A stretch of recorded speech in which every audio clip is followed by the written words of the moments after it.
नमस्कार साथियों, क्या आपका ट्रिपल सी एग्जाम मार्च महीने में होने वाला है? तो यह वीडियो आपके लिए, क्योंकि इस वीडियो के अंदर ट्रिपल सी के टॉप 100 क्वेश्चन करने वाला हूं जो आपके ट्रिपल सी एग्जाम के लिए बेहद इंपोर्टेंट होंगे। अब आपके पास सिर्फ 10 दिन का समय बचा हुआ है, क्योंकि आज आपकी डेट 3 मार्च हो चुकी है। यदि आप इस वीडियो को बाद में देख रहे हैं तो आज आपकी डेट 3 मार्च हो चुकी है। आपके पास 10 दिन का समय बचा हुआ है। आपका ट्रिपल सी एग्जाम 16 मार्च से लेकर 20 मार्च के बीच होने वाला है, तो आप इतने में अपनी तैयारी को बेहतर कर सकते हैं। मैं सुनील कुशवाहा आपके लिए डेली 100 क्वेश्चन के प्रैक्टिस सेट लेकर आने वाला हूं, और साथ ही साथ आपके लिए जो हमेशा की तरह रहता आया है कि एग्जाम से 2 दिन पहले आपके लिए 3 से 4 मैथन क्लास आती हैं जो आपके एग्जाम के लिए रामबाण साबित होंगी। तो आपको चैनल को अभी सब्सक्राइब कर लेना है, और चैनल को सब्सक्राइब करके वीडियो को लाइक करके आपको सभी साथियों में शेयर करना है। और साथ ही जो मैंने आपसे कहा, आपको एक भी क्वेश्चन मिस नहीं करने। यदि आज की इस क्लास में आपके 70 से 80 क्वेश्चन सही होते हैं तो यकीन मानिए आपकी तैयारी अच्छी चल रही है।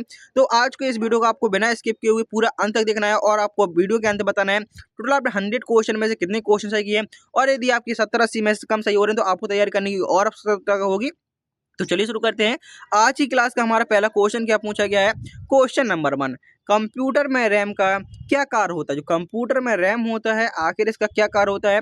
डेटा को स्थायी रूप से स्टोर करने के लिए, अस्थायी रूप से डेटा स्टोर करने के लिए, डेटा को नेटवर्क पर ट्रांसफर करना, या ऑपरेटिंग सिस्टम को लोड करना। आप सभी को कमेंट बॉक्स में आंसर बताते चले हैं। तो जो रैम होता है, रैम का फुल फॉर्म होता है रैंडम एक्सेस मेमोरी, और इसका कार्य होता है डेटा को अस्थायी रूप से सेव करना। ऑप्शन नंबर बी हमारे यहाँ पर सही आंसर होगा। डेटा को स्थायी रूप से संग्रहित कौन करता है? तो वो आप रोम समझ सकते हैं। रोम का फुल फॉर्म होता है रीड ओनली मेमोरी, और रोम को स्थायी मेमोरी के नाम से भी जाना जाता है, लेकिन यहाँ पर रैम पूछा गया था, तो रैम को अस्थायी रूप से डेटा स्टोर करने के लिए जाना जाता है। अगला क्वेश्चन है, XML का पूरा नाम क्या है? जो XML होता है आखिर इसका पूरा नाम क्या होता है? तो याद रखेंगे XML का पूरा नाम होता है एक्सटेंडेड मार्कअप लैंग्वेज। याद रखेंगे XML का फुल फॉर्म क्या होता है? तो XML का फुल फॉर्म होता है extended markup language. Option number B आपका यहाँ पर सही आंसर होगा। जिस प्रकार से ट्रिपल सी परीक्षा में क्वेश्चन पूछ जाते हैं, ठीक उसी प्रकार से आपके इस क्लास में क्वेश्चन होने वाले हैं। रैम का पूरा नाम क्या होता है? तो मैंने आपको बताया था रैम हमारी अस्थायी मेमोरी के रूप में जानी जाती है, और रैम का फुल फॉर्म होता है रैंडम एक्सेस मेमोरी। रैम का फुल फॉर्म क्या होता है? तो रैम का फुल फॉर्म होता है random access memory. Option B आपका यहाँ पर करेक्ट आंसर होगा। अगला क्वेश्चन पूछा गया है, डिजिटल कंप्यूटर का पहला उदाहरण क्या था? जो डिजिटल कंप्यूटर था आखिर इसका पहला उदाहरण कौन सा था? जो हमारा पहला इलेक्ट्रॉनिक डिजिटल कंप्यूटर था वो था हमारे ENIAC, electronic numerical integrator and computer. ये इसकी फुल फॉर्म होती है। फुल फॉर्म को भी आप अच्छे से याद रखेंगे। तो ऑप्शन नंबर ए हमारे यहाँ पर सही आंसर होगा। यूनिक्स ऑपरेटिंग सिस्टम किसने बनाया था? जो हमारा सबसे पहले पूछा था यूनिक्स क्या है, तो यूनिक्स हमारा एक ऑपरेटिंग सिस्टम है। आखिर इसको किसके द्वारा बनाया गया था? तो याद रखेंगे यूनिक्स ऑपरेटिंग सिस्टम को डेनिस रिची और केन थॉम्पसन। याद रखेंगे यूनिक्स ऑपरेटिंग सिस्टम को किसके द्वारा बनाया गया था? तो यूनिक्स ऑपरेटिंग सिस्टम को डेनिस रिची और केन थॉम्पसन द्वारा बनाया गया था। ऑप्शन नंबर ए हमारे यहाँ पर सही आंसर होगा। और यदि आपसे पूछे लाइनेक्स ऑपरेटिंग सिस्टम को किसके द्वारा बनाया गया था, तो लाइनेक्स टोलवार द्वारा लाइनेक्स ऑपरेटिंग सिस्टम को बनाया गया। इस पॉइंट को भी आप अच्छे से याद रखेंगे। कंप्यूटर में सीपीयू का कार्य क्या होता है? तो जो कंप्यूटर होता है उसमें सीपीयू का कार्य होता है डेटा की प्रोसेसिंग करने के लिए। सीपीयू का फुल फॉर्म होता है सेंट्रल प्रोसेसिंग यूनिट। सीपीयू का फुल फॉर्म क्या होता है? तो सीपीयू का फुल फॉर्म होता है central processing unit. Data processing के लिए सीपीयू का प्रयोग होता है, और इसकी फुल फॉर्म भी आप अच्छे से याद कर लीजिए। विंडो एक्सपी कब लॉन्च हुआ था? जो विंडो एक्सपी है आखिर ये कब लॉन्च हुआ था? तो आपके सामने यहाँ पर नीचे 4 ऑप्शन है, तो याद रखेंगे जो विंडो एक्सपी है वह हमारा 2001 में लॉन्च हुआ था। ऑप्शन नंबर बी हमारे यहाँ पर करेक्ट आंसर होगा। नेक्स्ट क्वेश्चन है, गूगल का पहला नाम क्या था? जो गूगल था आखिर इसका पहला नाम क्या था? तो याद रखेंगे गूगल का जो पहला नाम था वो था आपका बार्क उब। ऑप्शन ए आपका यहाँ पर करेक्ट आंसर। अगला क्वेश्चन पूछा गया है, IPv6 के IPv6 में कितने बिट होते हैं? तो सबसे पहले इसकी फुल फॉर्म जानेंगे। IPv6 की फुल फॉर्म होती है इंटरनेट प्रोटोकॉल वर्जन 6, और यह कितने बिट का होता है? तो यह 128 बिट का होता है। आपसे दूसरा क्वेश्चन पूछा जाता है, IPv4 की फुल फॉर्म क्या होती है? इंटरनेट प्रोटोकॉल वर्जन 4, और यह 32 बिट का होता है। इस पॉइंट को भी आप अच्छे से याद रखेंगे। नेक्स्ट क्वेश्चन है, CD रोम का पूरा नाम क्या होता है? जो CD रोम है इसका फुल फॉर्म होता है compact disc read only memory. आपकी एग्जाम में भी 3 से 4 फुल फॉर्म आने वाली हैं, तो आपको सभी फुल फॉर्म को अच्छे से याद करना है। CD रोम की फुल फॉर्म होती है compact disc read only memory. Option number आपका यहाँ पर ए करेक्ट आंसर होगा। ठीक इसी प्रकार से आपके 100 क्वेश्चन होने वाले हैं। नेक्स्ट क्वेश्चन में पूछा गया है लिब्रे ऑफिस राइटर में लाइन स्पेसिंग की शॉर्टकट कुंजी क्या होती है? तो याद रखेंगे कंट्रोल+1 होती है। ऑप्शन नंबर ए हमारे यहाँ पर करेक्ट आंसर होगा। अगले क्वेश्चन में पूछा गया है लिब्रे ऑफिस राइटर में बुलेट लिस्ट का प्रयोग, जो बुलेट लिस्ट होती है आखिर इसका प्रयोग किसके लिए होता है? सभी को बुलेट पॉइंट के साथ प्रदर्शित करने के लिए, टेक्स्ट को बोल्ड करने के लिए, दस्तावेज को प्रिंट करने के लिए, या सूची को संख्याओं के साथ प्रदर्शित करने के लिए। जो बुलेट लिस्ट होता है उसका प्रयोग होता है सूची को बुलेट पॉइंट के साथ प्रदर्शित करने के लिए। ऑप्शन नंबर ए हमारे यहाँ पर करेक्ट आंसर हो जाएगा। नेक्स्ट क्वेश्चन है जिसमें पूछा गया है लिब्रे ऑफिस राइटर में फॉन्ट में स्टाइल का उद्देश्य क्या होता है? तो फॉन्ट में स्टाइल का उद्देश्य होता है टेक्स्ट का आकार, रंग और शॉर्टकट बनाने के लिए। ऑप्शन ए यहाँ पर आपका करेक्ट आंसर होगा। अगला क्वेश्चन पूछा गया है लिब्रे ऑफिस राइटर में ऑटो करेक्ट का प्रयोग किसके लिए होता है? जो ऑटो करेक्ट होता है, जैसे आपकी कोई मीनिंग गलती से भी गलत हो जाती है, आप लिखने में टाइपिंग मिस्टेक हो जाती है, तो ऑटोमेटिकली उसको सही कर लेता है। तो इसका मतलब क्या होता है? तो लिब्रे ऑफिस राइटर में ऑटो करेक्ट का प्रयोग होता है वर्तनी की गलती को स्वचालित रूप से सुधारने के लिए। ऑप्शन नंबर ए हमारे यहाँ पर करेक्ट आंसर होगा। अगला क्वेश्चन पूछा गया है लिब्रे ऑफिस राइटर में कॉलम को कैसे सेट करते हैं? आप कॉलम को सेट करना चाहते हैं तो उसको आप कैसे सेट कर सकते हैं? तो याद रखेंगे फॉर्मेट मेन्यू के माध्यम से आप उसको सेट कर सकते हैं, और डायरेक्ट भी आप यहाँ से इस कॉलम पर जाएंगे तो कॉलम को इसको लेफ्ट राइट भी कर सकते हैं। जैसे आप साइज को, जैसे कॉलम को साइज है छोटा बड़ा करना चाहते हैं तो आप डायरेक्ट भी कर सकते हैं, और फॉर्मेट मेन्यू के माध्यम से भी कर सकते हैं। ऑप्शन नंबर ए आपका यहाँ पर सही आंसर होगा। अगला क्वेश्चन जिसमें पूछा गया है लिब्रे ऑफिस कैल्क में सम फंक्शन का प्रयोग क्या होता है? जो लिब्रे ऑफिस कैल्क होता है आखिर इसमें जो सम फंक्शन होता है उसका प्रयोग किसके लिए होता है? तो सम का मतलब होता है जोड़ने के लिए। तो सभी मानों को जोड़ने के लिए, सभी मानों का योग निकालने के लिए किसका प्रयोग होता है? सम फंक्शन का प्रयोग होता है। आप लिब्रे ऑफिस कैल्क में कोई भी फॉर्मूला, कोई भी फंक्शन लगाते हैं तो सबसे पहले आपको बराबर चिन्ह का प्रयोग करना होगा, बराबर सम, और इसके अंदर आप रेंज दे देते हैं। तो इस प्रकार से आपसे क्वेश्चन पूछ जाते हैं। औसत निकालने के लिए किसका प्रयोग होता है? तो औसत निकालने के लिए ABE, RAGE एवरेज का, और बड़ा मान निकालने के लिए मैक्स फंक्शन का प्रयोग होता है। इन सभी पॉइंटों को आप अच्छे से याद रखेंगे। और लिखा हुआ छोटा मान निकालने के लिए किसका प्रयोग करेंगे? तो MIN फंक्शन का प्रयोग छोटा मान निकालने के लिए करेंगे। जैसे मैंने आपको बताया कि आप कोई भी मान निकालना चाहते हैं तो सबसे पहले आपको बराबर चिन्ह का प्रयोग करना होगा। ये क्वेश्चन में सीधे सीधे आपके एग्जाम में पूछा जाता है। लिब्रे ऑफिस कैल्क में आपने सम फंक्शन का प्रयोग देखा कि जोड़ने के लिए, सम फंक्शन का प्रयोग हुआ जोड़ने के लिए, और उसमें एफ लगा है। तो एफ का मतलब होता है यदि, यदि मतलब कहीं ना कहीं कंडीशन लग रही है। तो शर्तों के आधार पर संख्याओं का योग निकालने के लिए, शर्तों के आधार पर संख्याओं का योग निकालने के लिए किसका प्रयोग होता है? तो शर्तों के आधार पर संख्याओं का योग निकालने के लिए सम एफ का प्रयोग होता है। ऑप्शन नंबर हमारे यहाँ पर ए सही आंसर होगा। अगला क्वेश्चन है लिब्रे ऑफिस कैल्क में काउंट फंक्शन का उद्देश्य क्या होता है? जो लिब्रे ऑफिस कैल्क होता है आखिर उसमें जो काउंट फंक्शन होता है उसका प्रयोग क्या होता है? तो याद रखेंगे लिब्रे ऑफिस कैल्क में काउंट फंक्शन का प्रयोग होता है संख्याओं की गिनती करने के लिए। संख्याओं की गिनती करने के लिए किसका प्रयोग होता है? तो संख्याओं की गिनती करने के लिए जिन सेल्स में संख्या होंगी उन सेल्स की गिनती करके दे देगा। जैसे आप 4 सेल्स हैं और मैंने इसमें 1 2 3 लिख दिया और इनकी रैंक सेलेक्ट करके मैंने इसका आउटपुट निकाला काउंट के माध्यम से, तो हमारा आउटपुट 3 आएगा। 3 इसलिए आएगा क्योंकि जो काउंट फंक्शन होता है सिर्फ उन्हीं सेल्स को गिनता है जिनमें हमारे नंबर होते हैं, बकाया सारी सेल्स को ये छोड़ देता है।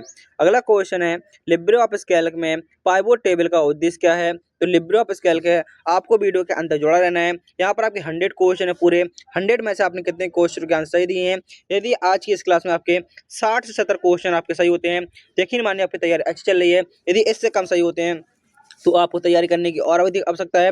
अभी आपके पास समय बचा हुआ है। आज जैसे आप देख सकते हैं आज आपकी डेट 3 मार्च है और आपका एग्जाम 16, 17, 18, 19, 20 को होने वाला है। तो आपके पास कह सकते हैं 10 दिन का समय बचा हुआ है, तो आप 10 दिन में भी अपनी तैयारी को बहुत अच्छा कर सकते हैं। तो यदि आपने अभी तक चैनल को सब्सक्राइब नहीं किया तो चैनल को सब्सक्राइब कर लीजिए, क्योंकि यहाँ पर आपके लिए डेली 100 क्वेश्चन के प्रैक्टिस सेट के साथ साथ मैथिंग क्लास भी आने वाली है, जो आपके ट्रिपल सी एग्जाम के लिए रामबाण साबित होंगी। वीडियो को सभी साथियों में शेयर जरूर कर दीजिए यदि नहीं किया है तो। पूछा गया है लिब्रे ऑफिस कैल्क में पाइवोट टेबल का प्रयोग क्या है? जो लिब्रे ऑफिस कैल्क होता है इसमें जो पाइवोट टेबल होती है उसका प्रयोग क्या है, तो डेटा को सारणीबद्ध रूप से प्रस्तुत करने के लिए, डेटा को सारणीबद्ध प्रस्तुत करने के लिए किसका प्रयोग होता है, तो पाइवोट टेबल का प्रयोग होता है। Option A correct answer. Next question है लिब्रे ऑफिस कैल्क में डेटा वैलिडेशन का प्रयोग क्या है। जो हमारे लिब्रे ऑफिस कैल्क होता है उसमें डेटा वैलिडेशन है, इसका प्रयोग क्या होता है, तो याद रखेंगे लिब्रे ऑफिस कैल्क में डेटा वैलिडेशन का कार्य होता है सेल के मान को डेटा सुनिश्चित करने के लिए। ऑप्शन ए आपका यहाँ पर करेक्ट आंसर होगा। औसत निकालने के लिए, जोड़ने के लिए ये आपको फॉर्मूले पता है, आपसे कोई फॉर्मूला पूछेगा अब आप लगा पाएंगे। नेक्स्ट क्वेश्चन है आपका एआई, सीधे सीधे फुल फॉर्म पूछता है। एआई का फुल फॉर्म क्या होता है, यहाँ से आपको जो क्वेश्चन पूछ जाते हैं। एआई का फुल फॉर्म होता है आर्टिफिशियल इंटेलिजेंस। मशीन लर्निंग में इसका क्या अर्थ है, तो एआई के फुल फॉर्म देखिए आर्टिफिशियल इंटेलिजेंस। इसका प्रयोग होता है कंप्यूटर को डेटा से सीखने और निर्णय लेने की क्षमता, वो हमारे आर्टिफिशियल में मशीन लर्निंग का मुख्य उद्देश्य होता है। ऑप्शन बी आपका यहाँ पर करेक्ट आंसर होगा। और एआई का प्रयोग कंप्यूटर की कौन सी पीढ़ी में हुआ था, तो आप सभी कमेंट बॉक्स में बताएंगे कि आखिर एआई का प्रयोग कंप्यूटर की कौन सी पीढ़ी में हुआ। कंप्यूटर की टोटल 5 पीढ़ियाँ हुई हैं, उसमें से कौन सी पीढ़ी में एआई का प्रयोग हुआ, इसका आंसर आप सभी कमेंट बॉक्स में बताएंगे। नेक्स्ट क्वेश्चन है मेन फ्रेम कंप्यूटर का प्रयोग किसके लिए किया जाता है। जो मेन फ्रेम कंप्यूटर है आखिर इसका प्रयोग किसके लिए किया जाता है, छोटे पैमाने के व्यवसायों के लिए, आप कहेंगे नहीं, गेमिंग के लिए नहीं, व्यक्तिगत के लिए, तो हमारा जो कंप्यूटर प्रयोग होता है वो हमारा डेस्कटॉप लैपटॉप होते हैं जो हमारे माइक्रो कंप्यूटर के अंतर्गत आते हैं। तो यहाँ पर हमारा ऑप्शन नंबर बी ही बचा। मेन फ्रेम कंप्यूटर का प्रयोग किसके लिए होता है, तो बड़े पैमाने पर डेटा की प्रोसेसिंग के लिए मेन फ्रेम कंप्यूटर का प्रयोग होता है। जो आपके कंप्यूटर होते हैं डिजिटल कंप्यूटर 4 प्रकार के होते हैं, कौन कौन से, माइक्रो, मिनी, मेन फ्रेम और सुपर कंप्यूटर। अगला क्वेश्चन पूछा गया है जीपीयू का फुल फॉर्म क्या होता है। आप सीपीयू तो आप सुनते रहे होंगे कि सीपीयू का full form central processing unit होता है, लेकिन जो जीपीयू होता है, जीपीयू का फुल फॉर्म क्या होता है, तो याद रखेंगे जीपीयू का फुल फॉर्म होता है ग्राफिकल प्रोसेसिंग यूनिट। जीपीयू का फुल फॉर्म होता है graphical processing unit. Option number B आपका यहाँ पर सही आंसर होगा। नेक्स्ट क्वेश्चन है वेब 2.0 का मतलब क्या है। जो आपका वेब 2.0 है इसका मतलब है इंटरेक्टिव और उपयोगकर्ता उन्मुख वेबसाइट है। ऑप्शन नंबर सी हमारा यहाँ पर करेक्ट आंसर होगा। नेक्स्ट क्वेश्चन पूछा गया है एप्पल का पहला कंप्यूटर कौन सा था। जो एप्पल है आखिर इसका पहला कंप्यूटर कौन सा था, तो आप कहेंगे सर एप्पल का पहला कंप्यूटर था वो था हमारा एप्पल 1। ऑप्शन ए आपका यहाँ पर करेक्ट आंसर। नेक्स्ट क्वेश्चन पूछा गया है बिट और बाइट में क्या अंतर है। जो बिट और बाइट है आखिर इन दोनों में क्या अंतर है, तो याद रखेंगे बिट और बाइट होता है, बिट आपका 0 और 1 से मिलाकर बनता है और जो बाइट बनता है वो 8 बिट मिलाकर बनता है। तो याद रखेंगे बाइट होता है वो 8 बिट के बराबर होता है। यहाँ पर आप देखेंगे क्वेश्चन वही है और यहाँ पर देखेंगे बिट 8 बाइट के बराबर होता है, तो ये 8 जो बाइट होता है वो 8 बिट के बराबर होता है। क्वेश्चन को अच्छे से पढ़ना है, उसके बाद ऑप्शन को भी अच्छे से पढ़ना है। इसी प्रकार का आपको आंसर लगाना है कि क्वेश्चन आपके एग्जाम में कंफ्यूजन वाले भी आते हैं, तो आपको क्वेश्चन को अच्छे से पढ़ना है, उसके बाद ही उसका आंसर टिक करना है। सर्च इंजन का उदाहरण कौन सा है, निम्नलिखित में से कौन से एक सर्च इंजन है, तो आप सही बताएंगे फेसबुक हमारे सोशल मीडिया है, इंस्टाग्राम, व्हाट्सअप, लेकिन गूगल क्या है, गूगल एक सर्च इंजन है। गूगल क्या है, गूगल एक सर्च इंजन है। Option A correct answer. HTML5 में कौन सा नया फीचर जोड़ा गया, जो हमारा HTML hyper text markup language 5 में कौन सा नया फीचर जोड़ा गया, तो जो HTML5 है इसको वर्जन 5 बोलते हैं। आखिर इसमें कौन सा फीचर जोड़ा गया, तो ऑडियो और वीडियो टैग का इसमें नया फीचर जोड़ा गया। ऑप्शन नंबर ए हमारे यहाँ पर करेक्ट आंसर होगा। नेक्स्ट क्वेश्चन है कंप्यूटर के विकास में चार्ल्स बेबेज का योगदान क्या था। जो कंप्यूटर के विकास में फादर ऑफ कंप्यूटर के रूप में चार्ल्स बेबेज को जाना जाता है, आखिर इनका योगदान क्या रहा, याद रखेंगे पहला कंप्यूटर इन्हीं के द्वारा डिजाइन किया गया था। 1822 में इन्होंने डिफरेंस इंजन का आविष्कार किया और 1837 ईस्वी में एनालिटिकल इंजन का आविष्कार किया। इन दोनों को आपको याद अच्छे से रखना है। एनालिटिकल इंजन 1837 और डिफरेंस इंजन 1822। क्लाउड स्टोरेज का मुख्य लाभ क्या होता है। जो क्लाउड स्टोरेज होती है आखिर इसका मुख्य लाभ क्या होता है, तो याद रखेंगे क्लाउड स्टोरेज का मुख्य लाभ होता है आसानी से डेटा को इंटरनेट पर स्टोर करना और एक्सेस करना। जैसे कि आपकी इंस्टा आईडी, आप अपनी आईडी पासवर्ड जहां भी डालेंगे वहीं पर आपका डेटा शो हो जाएगा। आप जिस मोबाइल में अपनी आईडी पासवर्ड डालेंगे पूरा डेटा आपको वहीं पर आ जाएगा। आप ईमेल आईडी पासवर्ड डालेंगे तो आपका बैकअप है, तो आप उसके माध्यम से वहीं पर आपका डेटा आ जाएगा। तो वो होता है क्लाउड पर डेटा को स्टोर करना। नेक्स्ट क्वेश्चन है स्पाईवेयर किसका उदाहरण है? स्पाईवेयर है, आखिर वो किसका उदाहरण है? तो याद रखेंगे यह एक प्रकार का कंप्यूटर वायरस है। ये आपका स्पाईवेयर क्या है? तो स्पाईवेयर एक प्रकार का आपका कंप्यूटर वायरस है। ऑप्शन नंबर ए आपका यहाँ पर करेक्ट आंसर होगा। नेक्स्ट क्वेश्चन है पूछा गया है मल्टीटास्किंग क्या है? जो मल्टीटास्किंग है आखिर ये क्या है? तो मल्टीटास्किंग से आपको पता चल रहा होगा जो मल्टीटास्किंग है एक से अधिक कार्य हो रहे हैं तो एक समय में कई कार्य करना, एक समय में कई कार्य करना वो आपका मल्टीटास्किंग होता है। ऑप्शन नंबर ए आपका यहाँ पर करेक्ट आंसर होगा। नेक्स्ट क्वेश्चन है जैसे आप भी मल्टीटास्किंग है, आप क्लास भी देख रहे हैं और खाना भी खाते आते हैं तो मल्टीटास्किंग। बी आर का क्या नाम है? तो जो बी आर होता है बी आर की फुल फॉर्म होती है virtual reality. Option number A आपका यहाँ पर करेक्ट आंसर होगा। बी आर की फुल फॉर्म वर्चुअल रियलिटी होती है। कैश मेमोरी का मुख्य कार्य क्या है? जो कैश मेमोरी है आखिर इसका मुख्य कार्य क्या होता है? तो कैश मेमोरी का मुख्य कार्य होता है सीपीयू के लिए डेटा को तेजी से उपलब्ध कराना। सीपीयू के लिए डेटा को तेजी से उपलब्ध कराना ये किसका कार्य होता है? तो सीपीयू के लिए डेटा को तेजी से उपलब्ध करना वो हमारी कैश मेमोरी कार्य होता है। ऑप्शन नंबर ए आपका यहाँ पर करेक्ट आंसर होगा। अगला क्वेश्चन है मूर लॉ किससे संबंधित है? जो आपका MW मूरे लॉ है आखिर ये किस संबंधित है? ये क्वेश्चन आपके लिए वेरी इंपॉर्टेंट हो सकता है। मूरे लॉ किससे संबंधित है? तो यह आपके ट्रांजिस्टर की संख्या से संबंधित है। ऑप्शन नंबर डी आपका यहाँ पर सही आंसर हो। जो मूरे MW आर ई लो है ले है मूरे लॉ है, मूरे का नियम किसके लिए संबंधित है? तो वो आपके ट्रांजिस्टर की संख्या से संबंधित है। Option D correct answer. Libre office impress में स्लाइड मास्टर का प्रयोग किसके लिए होता है? जो लिब्रे ऑफिस इम्प्रेस होता है आखिर इसमें स्लाइड मास्टर का प्रयोग किसके लिए होता है? तो लिब्रे ऑफिस इम्प्रेस में स्लाइड मास्टर का प्रयोग होता है सभी स्लाइड के डिजाइन को सेट करने के लिए। जितने भी स्लाइड हैं उन सभी में एक जैसा डिजाइन लागू करने के लिए स्लाइड मास्टर का प्रयोग होता है। ऑप्शन नंबर ए हमारे यहाँ पर करेक्ट आंसर होगा। नेक्स्ट क्वेश्चन है पूछा गया है लिब्रे ऑफिस इम्प्रेस में स्लाइड ट्रांजिशन का उद्देश्य क्या है? जो लिब्रे ऑफिस इम्प्रेस है इसमें जो स्लाइड ट्रांजिशन है इसका उद्देश्य क्या होता है? तो लिब्रे ऑफिस इम्प्रेस में स्लाइड ट्रांजिशन का उद्देश्य होता है स्लाइड के बीच प्रभाव को जोड़ने के लिए। जब आप एक स्लाइड से दूसरी स्लाइड पे आएंगे तो उसमें कुछ प्रभाव कुछ इफेक्ट पड़ेंगे तो वो हमारे स्लाइड ट्रांजिशन कहलाते हैं। ऑप्शन नंबर ए हमारे यहाँ पर करेक्ट आंसर होगा। अगला क्वेश्चन पूछा गया है लिब्रे ऑफिस इम्प्रेस में कस्टम स्लाइड शो का मतलब क्या होता है? तो लिब्रे ऑफिस इम्प्रेस होता है उसमें जो कस्टम स्लाइड शो होता है उसका मतलब होता है चुनी हुई स्लाइड को दिखाने के लिए। चुनी हुई स्लाइड को दिखाने के लिए किसका प्रयोग होता है? तो चुनी हुई स्लाइड को दिखाने के लिए कस्टम स्लाइड शो का प्रयोग होता है। ऑप्शन ए आपका यहाँ पर करेक्ट आंसर होगा।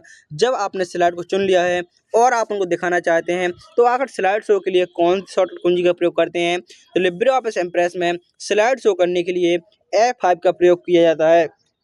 F5 के माध्यम से आप स्लाइड शो कर सकते हैं और जो आपका एस्केप बटन होता है इसके माध्यम से आपकी स्लाइड वापसी आ जाती हैं। इस प्रकार से आप इन पॉइंटों को भी आप अच्छे से याद रखेंगे। नेक्स्ट क्वेश्चन पूछा गया है लिब्रे ऑफिस इम्प्रेस में टेक्स्ट बॉक्स का उपयोग क्या है? जो हमारा लिब्रे ऑफिस इम्प्रेस है आखिर इसमें टेक्स्ट बॉक्स का क्या प्रयोग होता है? तो याद रखेंगे लिब्रे ऑफिस इम्प्रेस में जो आपका टेक्स्ट बॉक्स होता है उसका प्रयोग होता है स्लाइड में टेक्स्ट जोड़ने के लिए। स्लाइड में टेक्स्ट को जोड़ने के लिए टेक्स्ट बॉक्स का प्रयोग होता है। जैसे आपकी स्लाइड है आप इन स्लाइड में कुछ लिखना चाहते हैं तो आप डायरेक्ट तो नहीं लिख सकते लेकिन आप टेक्स्ट बॉक्स के माध्यम से स्लाइड में टेक्स्ट को लिख सकते हैं। अगला क्वेश्चन है लिब्रे ऑफिस में ट्रैक चेंज का प्रयोग क्या है? जो हमारा लिब्रे ऑफिस है आखिर इसमें जो ट्रैक चेंज है इसका प्रयोग किसके लिए होता है? तो दस्तावेज में किए गए परिवर्तनों को ट्रैक करने के लिए ट्रैक चेंज का प्रयोग होता है। ऑप्शन नंबर ए हमारे यहाँ पर करेक्ट आंसर होगा। दस्तावेज में डॉक्यूमेंट प्रॉपर्टी का प्रयोग क्या होता है? जो हमारा लिब्रे ऑफिस में डॉक्यूमेंट प्रॉपर्टी होता है इसका मतलब होता है दस्तावेज की जानकारी को देखने के लिए। दस्तावेज की जानकारी को देखने के लिए किसका प्रयोग होता है? तो दस्तावेज में जानकारी को देखने के लिए डॉक्यूमेंट प्रॉपर्टी का प्रयोग होता है। ऑप्शन नंबर ए हमारे यहाँ पर करेक्ट आंसर होगा। नेक्स्ट क्वेश्चन पूछा गया है find and replace Libre office में फाइंड एंड रिप्लेस के लिए कौन शॉर्टकट कुंजी का प्रयोग करते हैं? तो लिब्रे ऑफिस में फाइंड एंड रिप्लेस के लिए कंट्रोल एच का प्रयोग करते हैं। और वहीं पर आपसे पूछे फाइंड का प्रयोग किसके लिए? तो फाइंड के लिए शॉर्टकट कुंजी क्या होती है? तो फाइंड की शॉर्टकट कुंजी होती है कंट्रोल एफ और रिप्लेस करने के लिए कंट्रोल एच का प्रयोग करते हैं। इस प्रकार से भी आपसे क्वेश्चन पूछ सकता है। नेक्स्ट क्वेश्चन है डीएनएस का मुख्य कार्य क्या होता है? तो सबसे पहले फुल फॉर्म याद रखेंगे। डीएनएस की फुल फॉर्म होती है डोमेन नेम सिस्टम। डीएनएस की फुल फॉर्म क्या होती है? तो डीएनएस की फुल फॉर्म होती है डोमेन नेम सिस्टम। इसका मुख्य कार्य क्या होता है? तो डीएनएस का मुख्य कार्य होता है डोमेन नेम को आईपी में कन्वर्ट करना। डोमेन नेम को आईपी में कन्वर्ट करना। आप यहाँ पर देखेंगे डोमेन नेम को आईपी में कन्वर्ट करने का कार्य किसका होता है? यहाँ पर लिखा है, उल्टा लिखा है, डोमेन नेम को आईपी में परिवर्तित करने का होता है, वो होता है डीएनएस का। डीएनएस की फुल फॉर्म होती है डोमेन नेम सिस्टम। अगला क्वेश्चन आपका 45 पूछा गया है, सुपर कंप्यूटर में क्लस्टरिंग तकनीक का प्रयोग क्या है? आप कहेंगे सर जी ट्रू फॉल्स कहाँ से आ गया? तो मैं आपको बताऊं, आपके एग्जाम में दो प्रकार के क्वेश्चन आते हैं। पहले टाइप के होते हैं 4 ऑप्शन वाले, आप अभी तक पढ़ते आए हैं। आपके एग्जाम में जब आप पेपर देने जाएंगे तो आपके एग्जाम में लगभग 60 से 65 क्वेश्चन होंगे, वो आपके 4 ऑप्शन वाले होंगे, और 35 से 40 क्वेश्चन होंगे वो आपके 2 ऑप्शन वाले होंगे। उसमें से आप तो आपको आंसर सही लगाना पड़ेगा या गलत, इस प्रकार से भी क्वेश्चन आते हैं। तो आपको इस प्रकार के भी क्वेश्चन की अच्छी से प्रैक्टिस होनी चाहिए। तो मैंने आपसे जैसे बताया था, जिस प्रकार से आपका पेपर आता है ठीक उसी प्रकार से आपके डेली यहाँ पर क्वेश्चन होते हैं।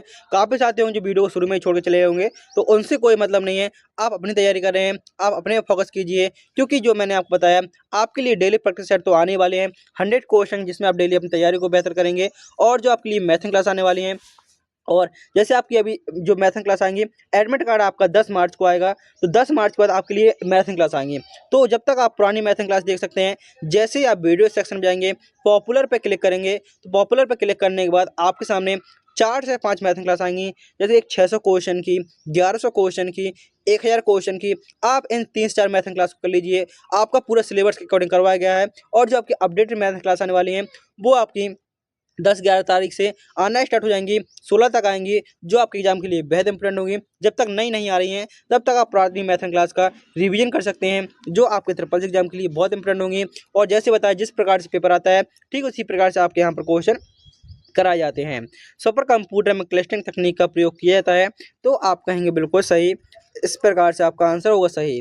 नेक्स्ट क्वेश्चन है, बायोमेट्रिक में केवल फिंगर प्रयोग होती है, तो आप कहेंगे सर ऐसा नहीं कह सकते कि बायोमेट्रिक में सिर्फ हमारी फिंगर ही प्रयोग है। कभी कभी हमारे थंब नहीं लगते हैं, लेकिन हमारी आयरस जो आंखों की पुतली होती है उसके माध्यम से स्कैन हो जाता है। तो बायोमेट्रिक में फेस रिकग्निशन, रेटिना स्कैन आदि का भी प्रयोग होता है। जरूरी नहीं कि आपकी फिंगरप्रिंट ही प्रयोग, जैसे फिंगरप्रिंट काम नहीं आ रही है, तो आप वहाँ पर आंखों के माध्यम से आपका स्कैन हो सकता है। इस प्रकार से भी क्वेश्चन पूछा जाता है। पूछा गया है आर्टिफिशियल तकनीक, जो आपकी आर्टिफिशियल इंटेलिजेंस केवल मशीन लर्निंग पर आधारित है, तो आर्टिफिशियल इंटेलिजेंस में अन्य तकनीकों का भी प्रयोग होता है, कि जरूरी नहीं वो पूरी मशीन लर्निंग पर ही आधारित हो। अगला क्वेश्चन है, ब्लॉकचेन में डेटा को एक सेंट्रल सर्वर में स्टोर किया जाता है। जो ब्लॉकचेन है, क्या इसमें डेटा को एक सेंट्रल सर्वर में स्टोर किया जाता है? तो आप कहेंगे नहीं, ब्लॉकचेन में डेटा को वितरित तरीके से स्टोर किया जाता है। नेक्स्ट क्वेश्चन है, भारत में यूपीआई प्रणाली का संचालन एनपीसीआई द्वारा किया जाता है। वो जो भारत में यूपीआई प्रणाली का संचालन एनपीसीआई द्वारा, national payment corporation of India द्वारा किया जाता है, तो आंसर होगा आपका सही। अगला क्वेश्चन है, एक क्वेश्चन आपका यहाँ पर मिस है, ओएसआई मॉडल में कुल कितनी लेयर होती हैं?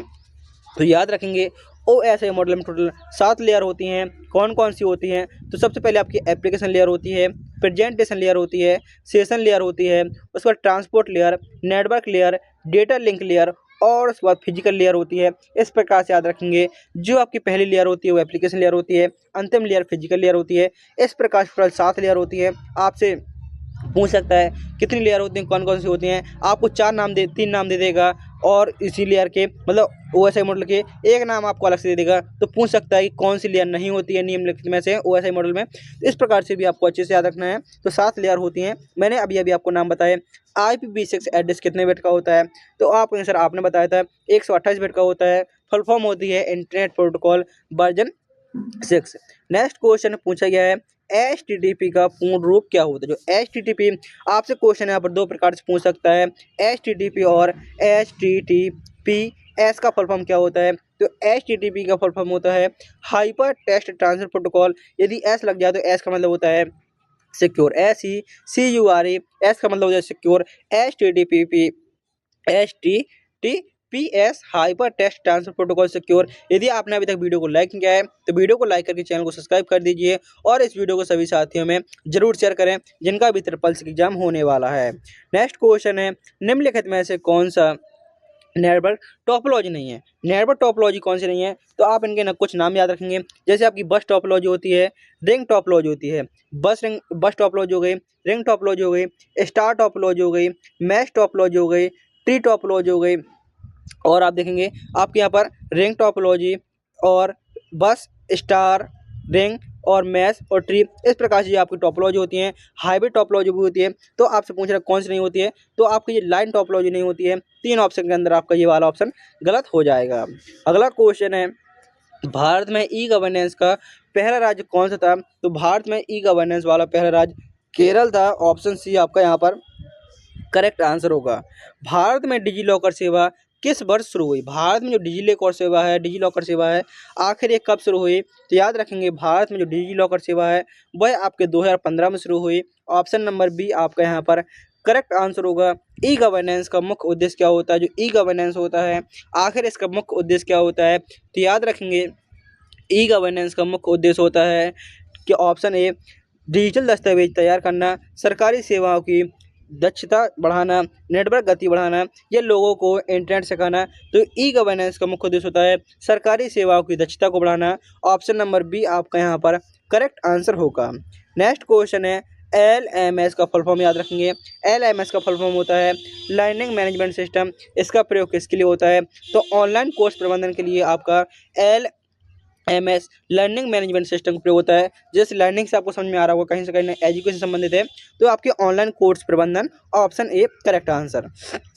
SWAYAM भारत की किस क्षेत्र संबंधित है? आप देखेंगे इस पहल का प्रयोग वर्तमान में किया जा रहा है। आप ग्रेजुएशन कर रहे हैं तो आपके पास आपके स्कूल ग्रुप से, कॉलेज ग्रुप से एक मैसेज आया होगा कि आपको स्वयं पोर्टल पर लॉगिन करना है। वहाँ पर आपको अपना ID बनाकर कॉलेज में वेरीफाई करना है। आपका अन्यथा आपको एग्जाम नहीं देने दिया जाएगा अगले सेमेस्टर का। तो वर्तमान में स्वयं पोर्टल का रजिस्ट्रेशन सबके लिए हो रहा है।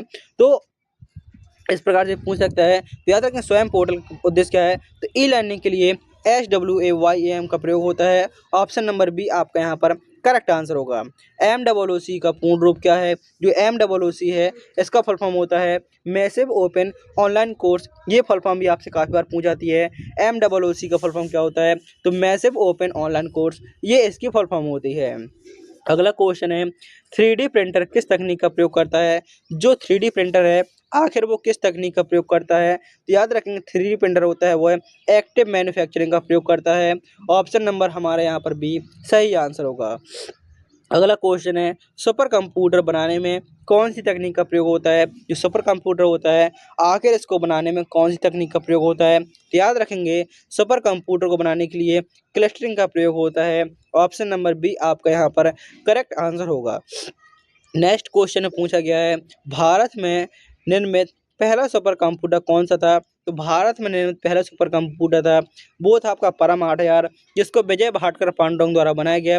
भारत में निर्मित पहला सुपर कंप्यूटर परम 8000। अगला क्वेश्चन है, क्वेश्चन नंबर 64, क्लाउड कंप्यूटिंग की कौन सी सेवा इंफ्रास्ट्रक्चर एज ए सर्विस? आपसे सबसे इम्पोर्टेंट फुल फॉर्म IaaS के फुल फॉर्म पूछेगा। क्या होती है infrastructure as a service? IaaS इसकी फुल फॉर्म होती है।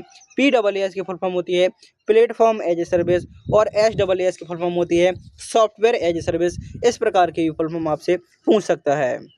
भारत में आधार कार्ड सिस्टम का संचालन किस प्रौद्योगिकी पर आधारित है? जो भारत में आधार कार्ड सिस्टम का संचालन किस प्रौद्योगिकी पर आधारित है?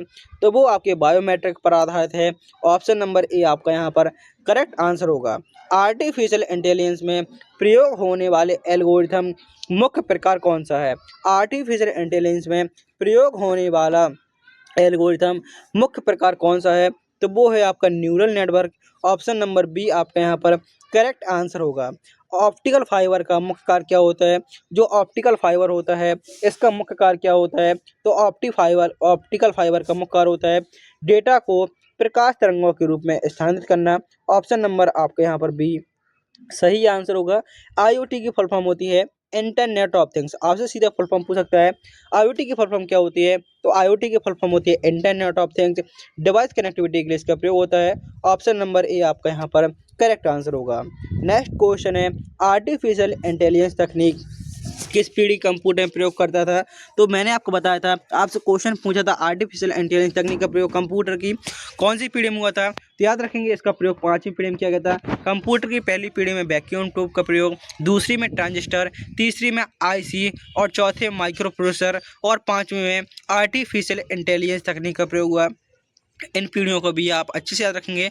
भारत में डिजिटल इंडिया कार्यक्रम किस वर्ष शुरू हुआ, तो अभी भी बताया 2015 में इसको स्टार्ट किया गया। ब्लॉकचेन तकनीक का मुख्य उद्देश्य क्या होता है। जो ब्लॉकचेन तकनीक होती है इसका मुख्य उद्देश्य होता है सुरक्षित और पारदर्शी लेन देन। सुरक्षित और पारदर्शी लेन देन के लिए ब्लॉकचेन तकनीक का प्रयोग होता है। ऑप्शन नंबर बी हमारे यहाँ पर करेक्ट आंसर होगा।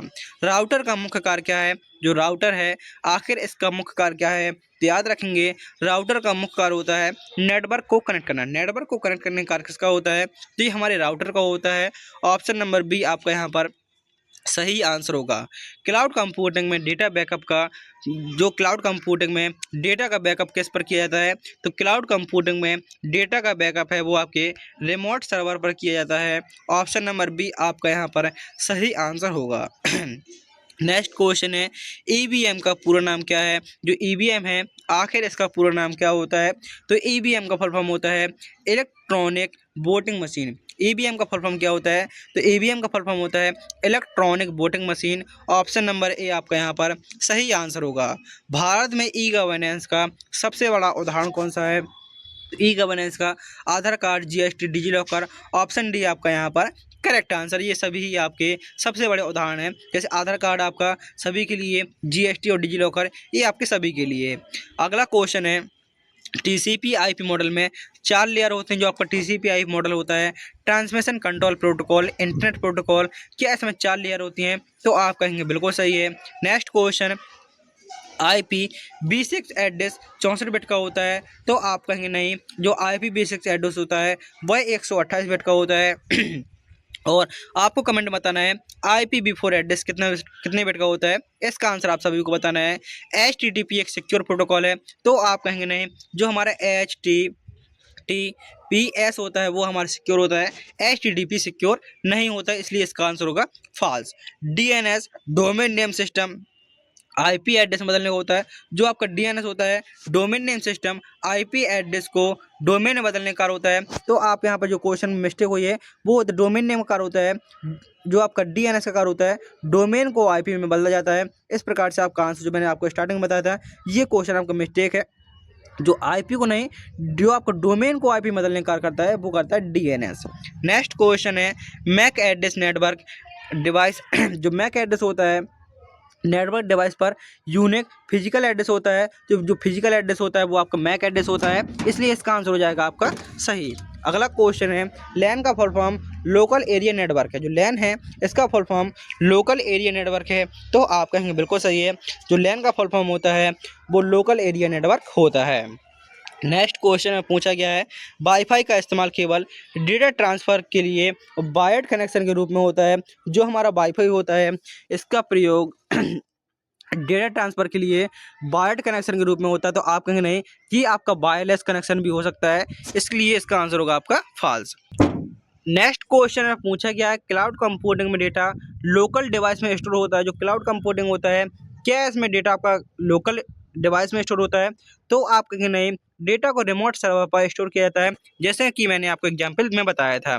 SMTP simple mail transfer protocol का प्रयोग ईमेल भेजने के लिए होता है, तो ईमेल भेजने के लिए SMTP प्रोटोकॉल का प्रयोग होता है, इसलिए इसका आंसर आपका सही होगा। SMTP का फुल फॉर्म आप अच्छे से याद रखेंगे। IoT internet of things. जो आपका IoT होता है इंटरनेट ऑफ थिंग्स में डिवाइस को नेटवर्क से जोड़ने के लिए ब्लूटूथ का प्रयोग होता है, तो आप कहेंगे बिल्कुल सही है। IoT का फुल फॉर्म याद रखेंगे internet of things. Router network को कनेक्ट करने का काम करता है। जो राउटर है वो नेटवर्क को कनेक्ट करने का काम करता है, तो इसका आंसर भी आपका बिल्कुल सही हो जाएगा। ई गवर्नेंस का उद्देश्य सरकारी प्रक्रियाओं को पेपरलेस बनाना है, तो ई गवर्नेंस का उद्देश्य है जो आपके सरकारी प्रतिक्रिया हैं उनको पेपरलेस बनाने का ऑप्शन इसलिए आपका सही होगा। नेक्स्ट क्वेश्चन में पूछा गया है डिजिटल इंडिया का मुख्य लक्ष्य प्रत्येक नागरिक को इंटरनेट प्रदान करना है। जो आपका डिजिटल इंडिया है, क्या इसका उद्देश्य प्रत्येक नागरिक को इंटरनेट उपलब्ध कराना है? तो आप कहेंगे नहीं, डिजिटल इंडिया का मुख्य उद्देश्य सरकारी सेवाओं को डिजिटल बनाना है, ना कि प्रत्येक नागरिक को इंटरनेट प्रदान करना। उमंग ऐप केवल मोबाइल सेवाओं के लिए बनाया गया। जो उमंग ऐप है, क्या यह केवल मोबाइल सेवाओं के लिए बनाया गया है? तो आप कहेंगे नहीं, उमंग ऐप का प्रयोग सरकारी सेवाओं के लिए एकीकृत ऐप है, इसलिए इसका आंसर होगा आपका, यदि ये इस प्रकार से लिखा होगा जैसे मैंने आपको बताया, क्वेश्चन को आपको अच्छे से पढ़ना है। पूरे आपके एग्जाम में 1.5 घंटे का समय मिलता है, तो क्वेश्चन को अच्छे से पढ़ना है, उसके बाद ही उसका आंसर आपको टिक करना है। आधार प्रणाली में बायोमेट्रिक और डेमोग्राफी डेटा का प्रयोग होता है। तो आप कहेंगे बिल्कुल सही, आपके बायोमेट्रिक डेटा का भी प्रयोग होता है। भारत में जीएसटी प्रणाली ई गवर्नेंस का हिस्सा है। जो भारत में जीएसटी प्रणाली है वह क्या ई गवर्नेंस का हिस्सा है? तो आंसर होगा आपका बिल्कुल सही। अगला क्वेश्चन है डिजी लॉकर में केवल आधार कार्ड को स्टोर किया जा सकता है। तो आप कहेंगे नहीं, डिजी लॉकर में हम high school, inter, driving licence, आपकी कॉलेज की डिग्री, उन सभी को स्टोर कर सकते हैं जो आपके भारत सरकार द्वारा मान्य होती हैं। हम ड्राइविंग लाइसेंस, पैन कार्ड, इन सभी को भी स्टोर कर सकते हैं। ई गवर्नेंस केवल शहरी क्षेत्रों में लागू होती है। जो ई गवर्नेंस है, क्या वह केवल शहरी क्षेत्रों में लागू होती है? तो आप कहेंगे नहीं, ई गवर्नेंस आपकी ग्रामीण और शहरी दोनों क्षेत्रों में लागू होती है। इस प्रकार से आपका आंसर यदि ये लिखा हो तो आपका सही होता है। नेक्स्ट क्वेश्चन में पूछा गया है ई गवर्नेंस सेवा का उद्देश्य पारदर्शिता और दक्षता क्षमता बढ़ाना है। तो आप कहेंगे बिल्कुल सही। SWAYAM प्लेटफॉर्म ऑनलाइन शिक्षा के लिए भारत सरकार द्वारा विकसित है। तो इसका आंसर भी आपका सही होगा।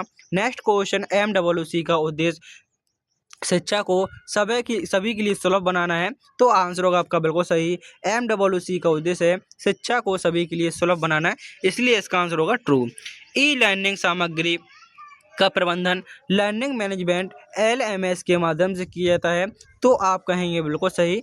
आपके लिए जो मैथ क्लास आने वाली है मैंने आपको बताया। नेक्स्ट क्वेश्चन है ऑनलाइन लर्निंग में केवल ऑडियो लेक्चर का प्रयोग किया जाता है। जो आपकी ऑनलाइन लर्निंग में वीडियो लेक्चर का प्रयोग किया जाता है। तो आप कहेंगे नहीं, ऑनलाइन लर्निंग में आपके क्विज भी होते हैं, असाइनमेंट आदि का ही प्रयोग किया जाता है। जरूरी नहीं केवल वीडियो लेक्चर का ही प्रयोग किया जाए। अगला क्वेश्चन है कोर्सेरा एक पेड ई लर्निंग प्लेटफॉर्म है। जो आपका कोर्सेरा है, क्या यह एक पेड ई लर्निंग प्लेटफॉर्म है? इसके लिए आपको पेमेंट करने की आवश्यकता होती है। तो आंसर होगा आपका सही। नेक्स्ट क्वेश्चन है ई लर्निंग में इंटरनेट कनेक्शन की आवश्यकता नहीं होती। तो आप कहेंगे नहीं, फाल्स इसका आंसर होगा। ई लर्निंग के लिए इंटरनेट कनेक्शन की आवश्यकता होती है। जैसे आप कहेंगे क्या हमें बिना इंटरनेट के माध्यम से हम कोई वीडियो यूट्यूब पर देख सकते हैं? तो आप कहेंगे नहीं, इंटरनेट के बिना हम नहीं इसको प्रयोग कर सकते। और आज के आपका अंतिम क्वेश्चन 3D प्रिंटिंग तकनीक एक्टिव मैन्युफैक्चरिंग पर आधारित है।